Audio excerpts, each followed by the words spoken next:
Ayos na. Okay, start na po tayo mga kapatid. Magandang araw sa atin lahat mga kababayan sa amang panig kayo ng daigdig. Naroon, dito na naman tayo sa napakasamang mga balita. Uutang na naman si BBM ng 2.7 trillion po Hindi po billion, hindi po million, 2.7 trillion. Grabe na po to. Trilyon na po. Todo na po. Todo na sa trilyon. Trilyon po. Ilan po, magkano po ang nanakawin dyan sa trilyon na yan? Magkano po ang mapupunta sa mga magna? Dyan sa 2.7 trilyon na uutangin na yan. Nakakatakyot. Ha? Yung mga lintik na magna, hindi pa magse-graduate. Magna naman kayo, graduate na sana ang mga buhay ninyo. Sana kunin na kayo ni Lord ng maagaga. Lulu, thank you very much sa $2 na pangkape. 2.7 trillion po ang uutangin. Magkano po ang nanakawin ng mga magna? Iyan. Para po sa budget deficit, grabe po itong gobyerno na to. Ha? Nakakatakyot na kayo.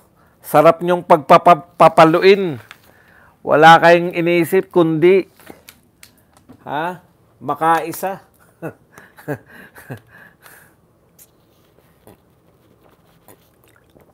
Okay. Ito po si Vice Ganda ay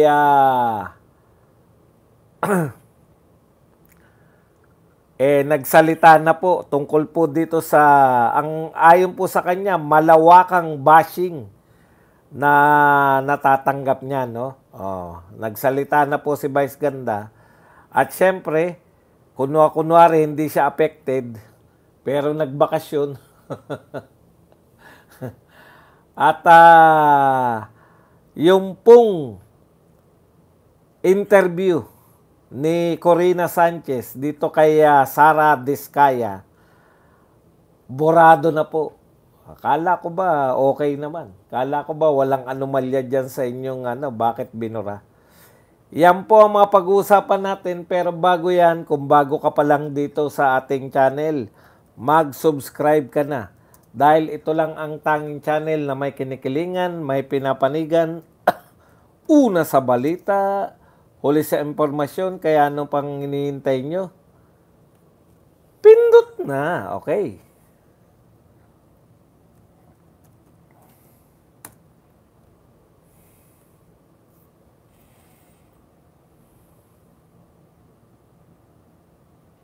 Nawala yung aking ron. Nawala yung sa Corina Sanchez. Saglit lang. Ayun.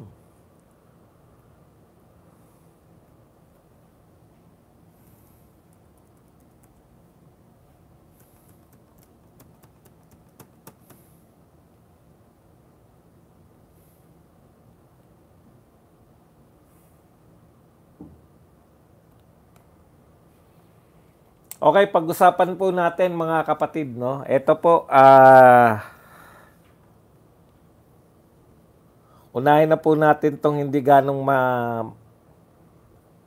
panayam ni Corina Sanchez kay Sara Diskaya, borado na. Ito po ang binalita ng balita, yung dyaryo pong balita,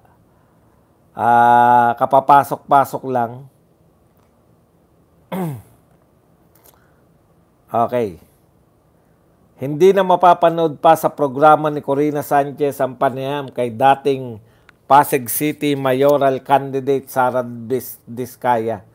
Sinubukan ng balita na bisitahin ng YouTube channel ng Net25 na siya nag-upload ng naturang panayam na pinamagatang A Victim of Bullying, Now a Politician, ngunit hindi na ito makita. Wala nang inilabas na pahayag ang network o maging si Corina kung bakit naglaho ang panayam nila kay Diskaya. Ayan. So wala na po, burado na. Ito po ang ating katanungan. Kung yan po ay wala po kayong nakitang anomalya dyan, no? Sa interview na yan, ay bakit po binura? Di ba? Yun lang naman yun eh. Kung sa tingin nyo, maayos po. Siyempre, Alam naman natin na kahit papano may pinangangalagaan ding pangalan to si Corina Sanchez. Pero isa na lang po, no? May nabasa po ako na dating journalist, retired journalist na nagngangalang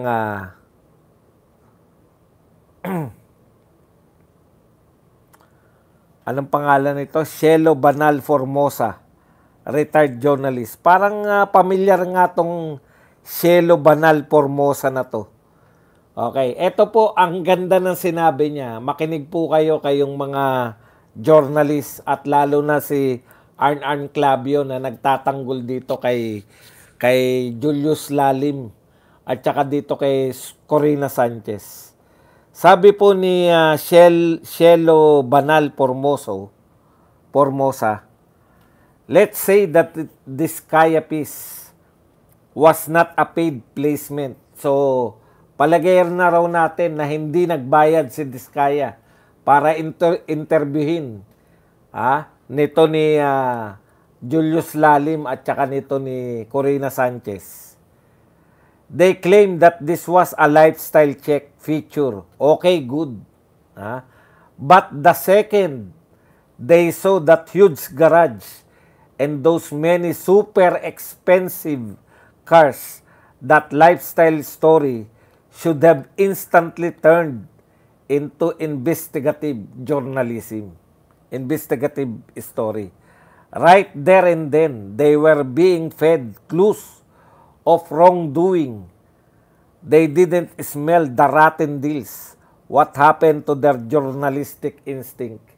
Ito po mula po to sa dating journalist, retired journalist. Ganito po dati, yung mga panahon po nila Cheche Lazaro, nila Luchi Cruz.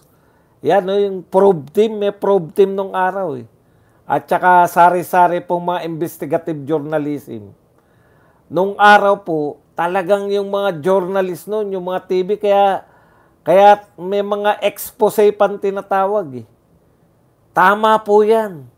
The moment, sabi niya, nung nakita ninyo, pinakita sa inyo yung garahe at tumambad sa inyo ang mga mamahalin. Biruin nyo, personal use lang daw nila. Hindi pa magkasundo yung mag-asawa. 30 to 40 personal use na hindi nila magamit. O iba pa yung mga kotse na hindi personal. Iba pa yung kotse o sasakyan na pantrabaho. Personal use lang ng dalawang mag-asawa o kung may mga anak man sila. 30. Sabi nung isa, sabi naman ng isa, 40 daw. Ganun karami. Ang mamahalin, Mamahalin po. Baka umabot ng 100 yan. Hindi ko napanood yung lahat ng interview, yung mga maliliit lang yun na ano ko. Sabi nitong dating journalist, the moment yung pagkakataon na pinakita sa inyo yung mamahaling sasakyan na to. At dati, di ba sinasabi sa balita na dating mahirap at laging inuulit. Kailan kayo nagsimulang yumaman? Nung kami ay naging kontratista ng DPWH. So, ang laki po ng inakyat sa kanilang pera ng DPWH. Hindi pa to ang pinakamayaman, Hindi pa to ang pinakamalaking kontratista, Hindi pa po to yung chairman ng Committee on Appropriation. Imagine niyo, isa lang to sa mga kontratista. Ipinagmamalaki po yung yaman na dulot. No? Bakit po hindi ninyo natanong right there and then? Sabi, asa na yung journalistic? Parang ano po yan, no? Parang matik dapat yan. Wala kayong naamoy na katiwalian? Wala kayong naamoy napuputol ba, mga kapatid? Pakiano nga po kung totoong napuputol.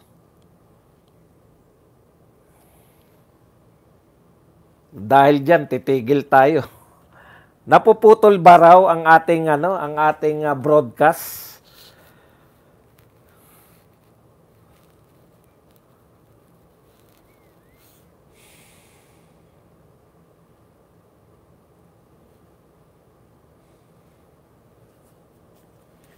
Okay.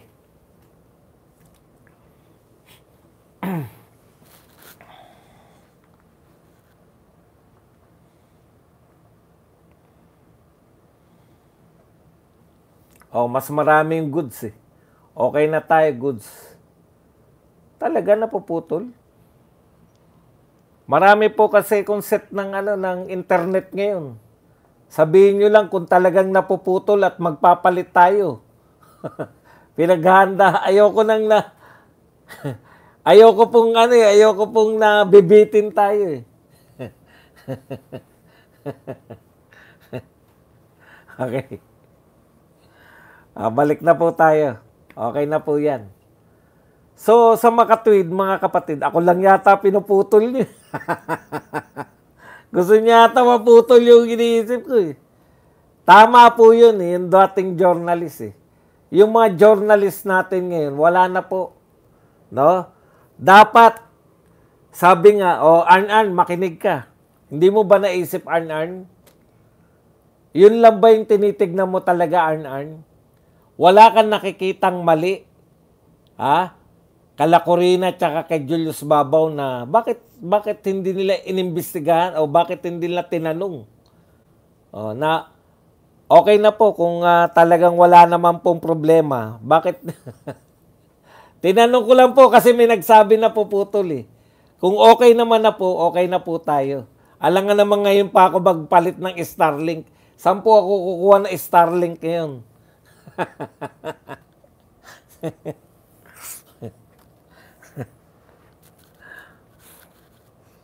Nawala yung ko eh. Nawala tuloy-tuloy na yung thoughts natin eh. Ang hirap po kasi makabawi pagka ganun. Okay. Balik tayo. Siyempre, ang hirap bumalik, di ba? Nasa ruro ka ng yung mga naging mga speaker po, alam tong dinadanas ko eh. Pag may mga ganyan nagko-comment. Pahinga lang tayo sandali.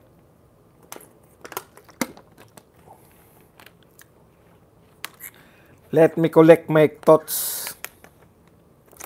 O di nainip ka, punta ka na ron. Arn ka na. Okay, balikan natin, no? So ibig sabihin kasi hindi ko wala sa kodigo to, narito lang po sa lahat yung iniisip natin. Okay. Sa madaling salita mga kapatid, ito pong mga diskaya, no? So ang pinagtatanggol ni Arn, kung mayor, kung may ebidensya kagad eh, no? Yun yung sinasabi ng journalist. Hindi naman kinakailangan Arn, makinig ka, no? Hindi naman kinakailangan na yung nag-aakusa, yun lagi yung magbibigay ng meron siyang ebidensya. Kaya niya nasasabi yan, yung mga ganyang katapat na tao, may ebidensya yan, kaya niya sinasabi yan. Kasi kung walang mga ebidensya yan, sinampahan na ng reklamo ni Julius Lalim yan. Di ba? Okay. Kaya sila nagdadalawang isip. Kasi kahihiyan nila yan eh. Inakusahan ka, harap-harapan, binayaran ka, kaya mo siya in-interview. Oh. Di reklamo mo sana si Biko. Kung ako yun.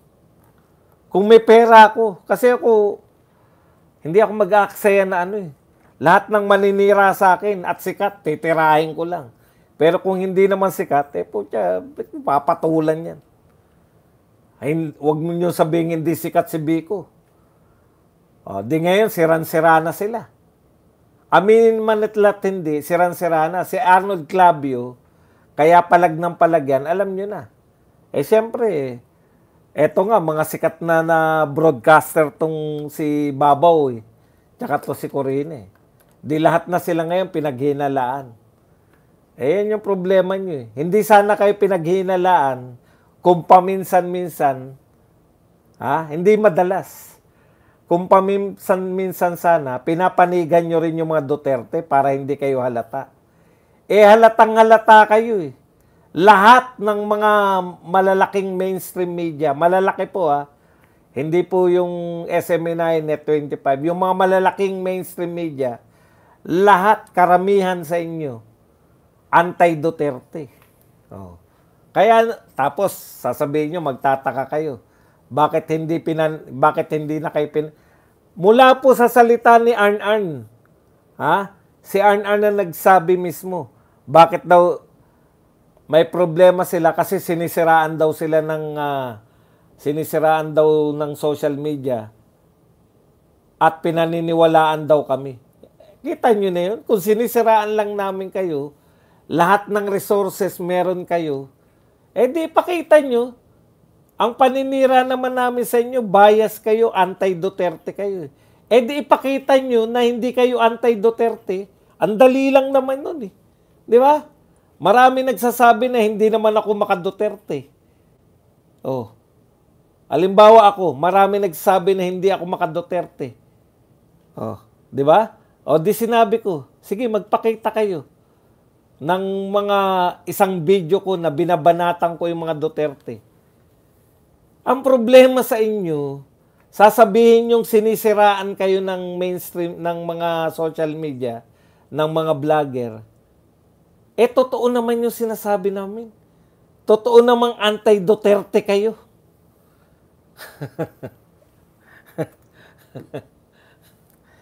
Alam niyo kung bakit? Nasasabi namin? Dahil sa kawalan ng kumakampi sa amin na media, pag may kakampi kami media, pinupuri kagad namin. Nagpapasalamat kagad kami. Pinipicture kagad namin. Kita nyo, ilang beses na naming pinicture yung mga sinasabi ni Ted Filon. Pag bumabanat naman siya, puta, babanatan din namin yan. Tapos sasabihin nyo, sinisiraan kayo at naniniwala yung mga tao sa amin. Oo, sinisiraan namin kayo. Dahil yun ang katotohanan. Kung naninira kami at walang katotohanan, bakit kami paniniwalaan ng tao? Kaya kami pinaniniwalaan, tama yung sinasabi namin. Pag sinabi namin na kayo ay anti-Duterte talaga kayo. Ang dali lang dun eh. Magpakita kayo na kinampihan nyo yung mga Duterte ngayon sinisiraan sila. Magpakita kayo ng mga video na kinakampihan nyo yung mga Duterte. Di ba wala? So, sa makatwid, hindi kami ang naninira. Kayo ang sumisira sa sarili niyo. Balik na tayo.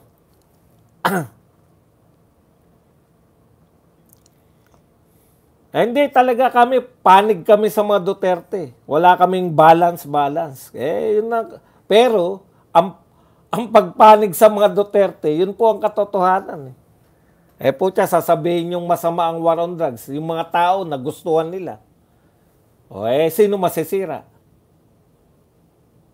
Doon na lang sa war on drugs. Sa pagtingin sa Duterte, tingin nyo, banat kayo ng banat ng accountability. Ngayon, sumisigaw ba yung mga sumisigaw na accountability kay BP Sara? Bakit kayo tahimik? Ang tahimik ni Tabi. Tsaka ni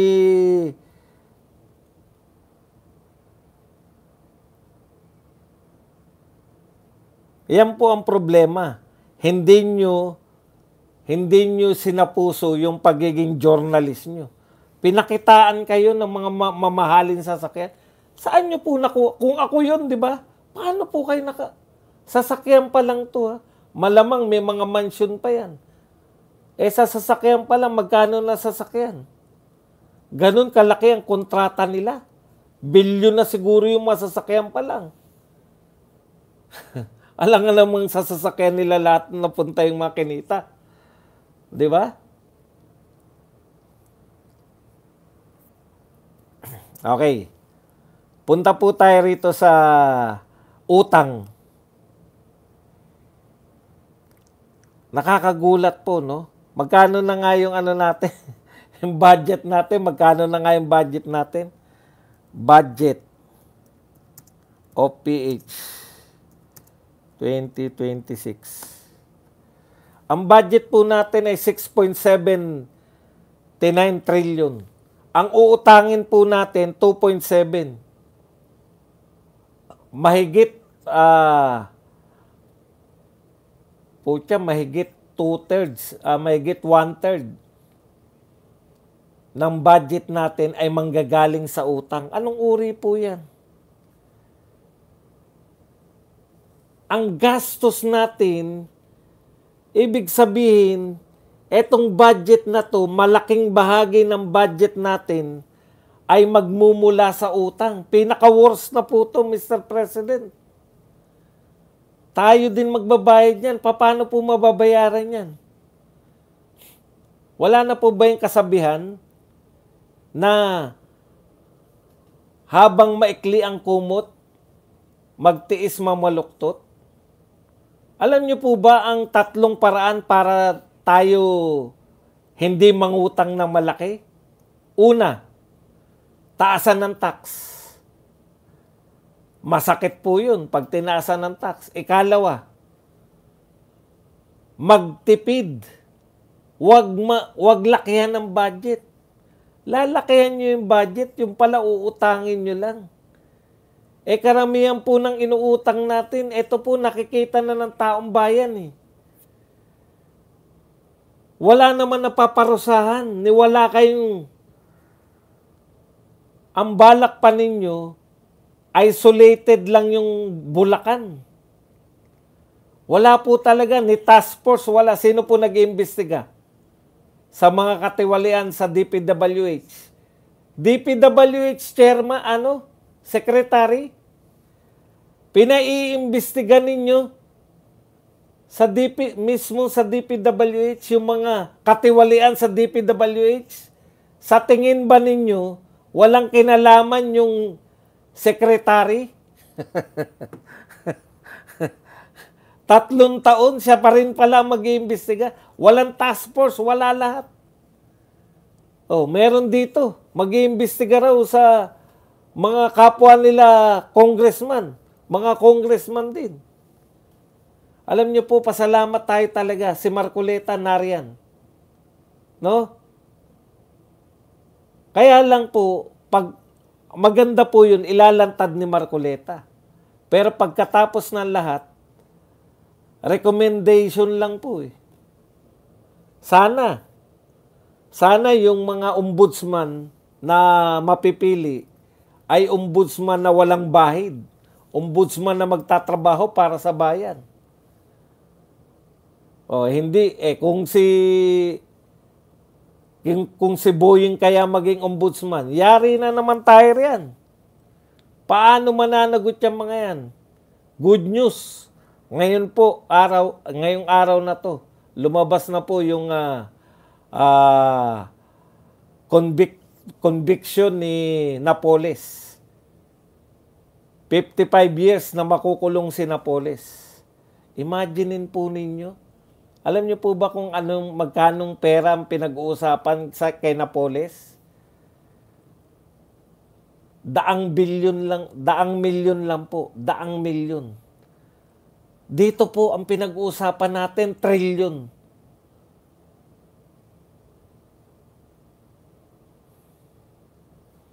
Masakit man pong sabihin, no? Panahon pa ni Pino yan, di ba? Yung kay Napoles. So, ibig sabihin, baka maparusahan yung mga tao ngayon sa panahon pa na susunod. 1 presidente pa, 2 presidente. Sana totohanin ni Marcoleta na yung mga pilitin, no? Tama yung sinasabi ni Marcoleta. Lahat ng contractor, unahin na yung ghost flood control project. Lahat ng mga ghost project, ipasoli lahat yung pera sa contractor. Kaya nagastos siya o hindi. Kung sabing wala na yan, ibenta yung mga lintik na mga mamahaling sasakyan yan. Ibenta yung mga ari-arian nila para alam nga namang kontraktor. Ikaw ang kontraktor, kumubra ka tapos wala ka namang pinatayo. Ghost project nga eh. O, tapos isunod naman yung mga ampaw. Yung mga wasak agad. Alam niyo po, mga terador to mga to. Mga terador kayo lahat, pare-pareho. Ang pinakamalupit niyan, wala pong third party na mag-iimbestiga. Walang binubuo. Yung pong pinagre-resign ng marami, kasama na kami. Nakakahiya naman. 3 taong ka dyan, hindi mo naramdaman na mga magnanakaw yung mga kasamahan mo dyan. Secretary Bunuan. No? Kami pong nananawagan na mag-resign, siya pa rin po yung namumuno sa investigasyon. Eh, paano ka mamumuno ng investigasyon? Paano matino yung investigasyon mo? Ngayon pa lang, sinasabi mo na isolated.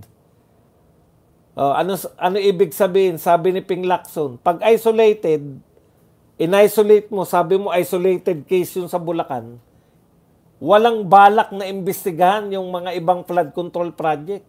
Kasi diniklara na isolated eh. Ibig sabihin po ng isolated, sa Bulacan lang po nagaganap yung mga katiwalian. So pukusan lang po, yan lang po ang kasuhan, yung mga kontraktor, yung mga DPWH sa Bulacan, the rest ligtas na, utot nyo. Kaya yan po ang problema pag ang pinag-imbestiga ninyo, yung pinuno mismo ng mga pinakatiwali dyan. At saka yung isa pa nag-iimbestiga, yung, halimbawa po, pinawalang sala ng mga congressman, yung mga kapwa nila congressman.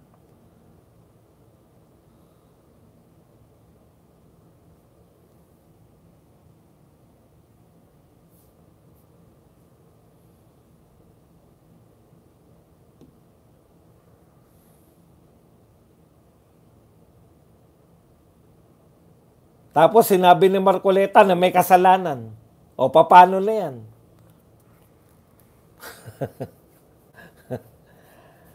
Saldi ko, bakit tahimik ka ngayon? Noon sabi kayo na sabi, BP Sara, paliwanag mo yung confidential fund. Magpaliwanag ka confidential fund. Bakit po tahimik kayo ngayon? Saldi ko at Martin Romualdez.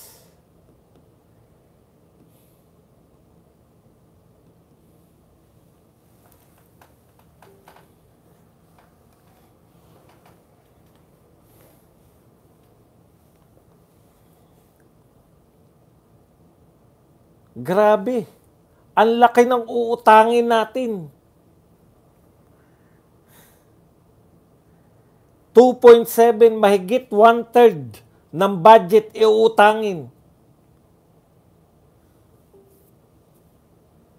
Hey Kevin, later, you can ask as many questions as you like later after my discussion, okay? If you're really English speaking.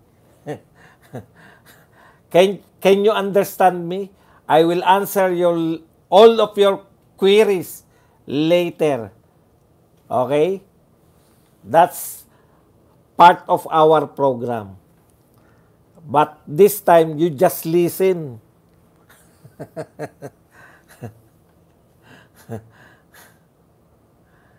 $6.7 trillion lang po ang ating budget. Ang uutangin, 2.7.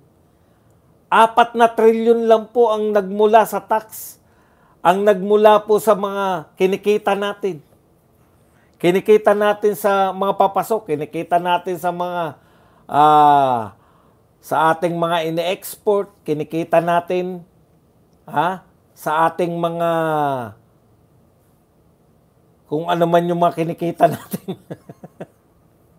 Alam po ninyo, eto kung hindi nyo pa po nasa solve, Mr. President, kung wala pa pong resolusyon Wala pa kayo napaparusahan, wala pa kayo nababawi dyan sa mga kapalpakan ng flood control projects. Ipatigil nyo muna yung pagbabudget. Siniro nyo nga yung ano eh.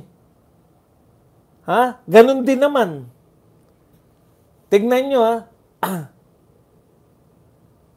Tignan po ninyo ha. Siniro nyo po. Pumayag kayo na isiro yung PhilHealth kahit na marami nagkakasakit. Direkta yan, PhilHealth, sa sakit. Bakit hindi nyo magawang masiro yung mga flood control project? Wala namang naaawat na baha. Baha pa rin naman. Bakit budget kayo ng budget pa rin? May budget pa rin hanggang ngayon. Magkano budget sa flood control ngayong taon? 2026.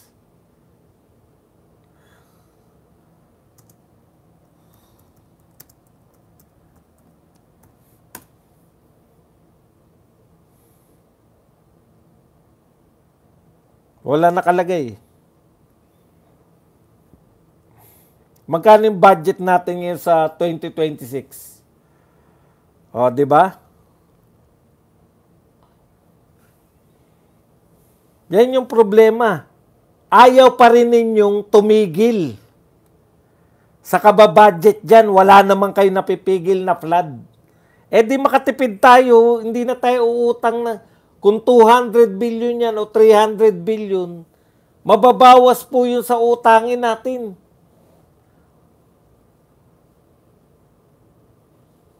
Hindi pa po natin nasisilip yung mga kalsada, farm to market roads. Flood control pa lang po yan. Hindi pa natin nasisilip yung ayuda. Pucha, wala nang ang akap eh. Gusto pa rin ng mga congressman, maglagay pa rin ng pera sa akap. Wala na nga, hindi na nga pinondohan yung akap. Gusto pa rin. O 250 billion. Kahit papano, hindi na natin uutangin yan. Tigil muna dapat. May budget pa rin. Sino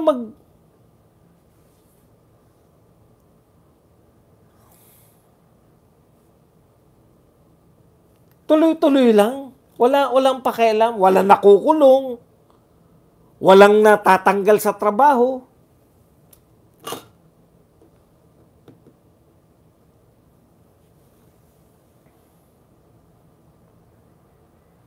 Tanggalin nyo muna yung budget na yan sa flood control. Katulad ng tinanggal ninyo, kaya nyo pa rin naman tanggalin yung budget para hindi na natin uutangin yan. Pinakamalaking budget ngayon. Bakit kaya nilalaki yan? Wala naman pumapasok na pera sa atin. Nakapokus kayo sa makautang eh. Gustong-gusto nilang umutang, gustong-gustong umutang. Binabaon nyo sa utang yung mga Pilipino eh. Bakit? Para yung susunod na presidente, hindi kayo malagpasan sa pagpapahirap. Alam nyo po, yung pong budget yung mga inutang ni Tatay Digong, wala pong umaangal. May pandemya noon. Walang umaangal kasi may nakikitang proyekto. Utang kayo ng utang. Lantad na sa lahat ng Pilipino na ninanakaw lang yung mga inuutang nyo.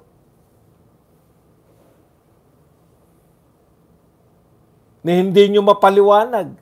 Sabi yung speaker, dapat open daw yung budget. Oh.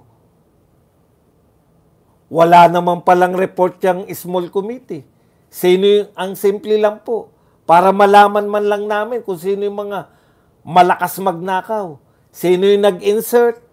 Magkano yung in-insert? Para alam namin kung sino yung sasabihan namin na magnanakaw. Sabi mga congressman pumapalag, huwag mong lalahatin. Sabi kay Mayor Magalong, huwag daw lahatin. Eh di sabihin nyo kung sino yung mga nag-insert. Pucha. Kay BP Sara, wala kayong ebidensya kung pagbintangan nyo ng Inday Lustay kayo na Inday Lustay. Eto, hindi pa ba sapat na ebidensya yan? Sabi completed. Halimbawa lang to, 55 million completed. Nakapirma lahat. Yung lahat ng pumirma man lang sana, makita naming nakakulong. Masaya na kami kahit umutang ka ulit eh. Putya, uutang na naman, tapos nanakawin na naman. Meron pa rin budget sa flood control. Ang tindi talaga eh. Pero yung PhilHealth, nagawang isiro. Kahit na may pera yun na galing sa mga kinita, sa mga sa sigarilyo, yung mga sin tax, certain percentage na sin tax ay mapupunta sa PhilHealth. Saan napunta yung percentage na yun ng sin tax? Kaninong sikmura, kaninong bulsa napunta yun?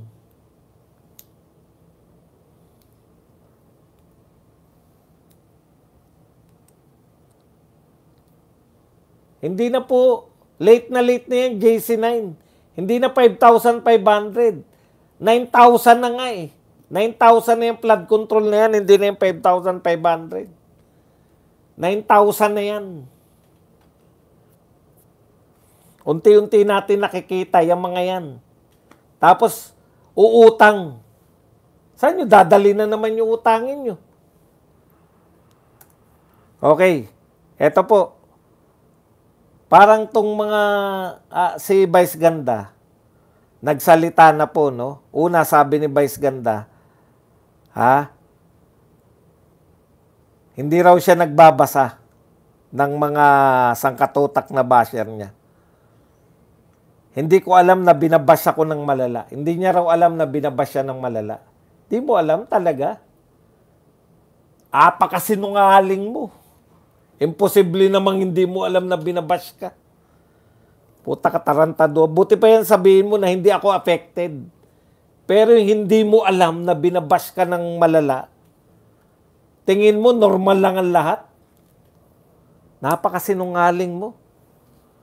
Talaga, hindi mo alam na binabash ka ng malala? Tapos pinagmalaki niya, may bago siyang endorser. Bakit hindi mo sinabi kung sino yung bago mong endorser? Nang manawagan naman kami na i-boycott, ay ang bagong endorser na yan, makapal ang mukha rin yan. Di ba?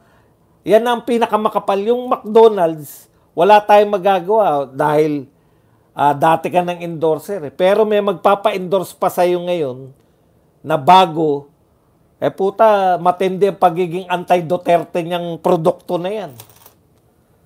Makapal ang mukha ng may-ari ng produkto na yan. Kasing kapal ng mukha mo. Hindi ko alam na binabash ako ng malala. Hindi niya raw alam na binabash siya ng masama, ng malala. Pag ang sinungaling talaga, sinungaling. Buti pa sabihin mo, kahit i-bash nyo ako, apektado ba ako? Sabay pinagmalaki, Paano mo nalaman na hindi ka binabash, bakit mo pinagmalaki na may bago kang endorser? Tapos hindi mo sinabi. Yang McDonald's, ituloy po natin yan. Kasi makapal ang mukha nyo, mga taga-McDonald's. Ininsulto yung dating presidente, pero okay lang sa inyo. Makapal ang mukha ng mga McDonald's. Pasensya na yung mga trabahador. Ayaw namin na bumagsak ang McDonald's. Ang gusto lang namin, magkaroon naman kayo ng kahihiyan. Pampamilya ang McDonald's, di ba? Mga bata pinakakain nyo riyan, Tapos ang endorser nyo sa laula. Mahiya kayo. Yung management, hindi po yung mga trabahador. Yung management, nakakahiya kayo. Wala kayong standard. Baboy at sa laula ang endorser ninyo. Pinagmamalaki pa. May blessing na naman daw siya. Dahil meron daw siyang bagong award at bagong endorser. Alam mo, hindi blessing galing sa taas yan. Ganyan talaga mga demonyo. Nagkakamal ng mga salapi ang mga demonyo. Vice o Yabak, ganyan talaga mga demonyo. Parang etong mga kontraktor tsaka mga kasabwat nilang politiko, nagkakamal sila ng malaking pera at the expense ng ating kaya ikaw ganyan ka rin. Pinagmamalaki nyo, biyaya. Wala kang nakikitang mali sa ginagawa mo, biyaya yan. Sa laula ka, tapos wala kang nakikita. O, sa laula ka.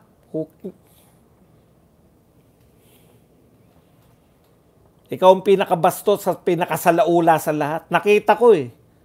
Yung gines mo si PRRD, ang ganda pa ng bati sa'yo eh. Tapos gaganunin mo.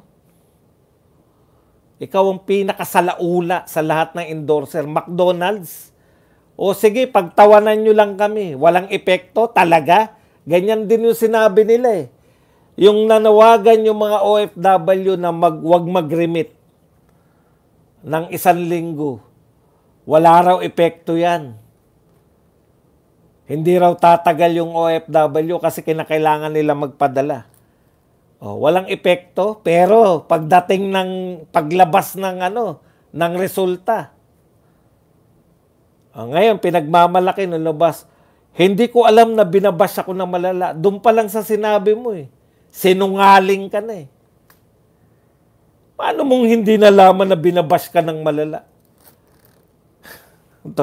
Katarantado. Hindi mo alam? Hindi ka ba taga-Earth? Dahil nagpunta raw siya sa ibang bansa. Talaga? Walang nakakarating doon? Panahon na ng internet ngayon. Ano yan? Debote? Nilalagay sa bote mga balita? Kahit basang ka nagpunta eh. Alam mo na binabash ka ng malala eh.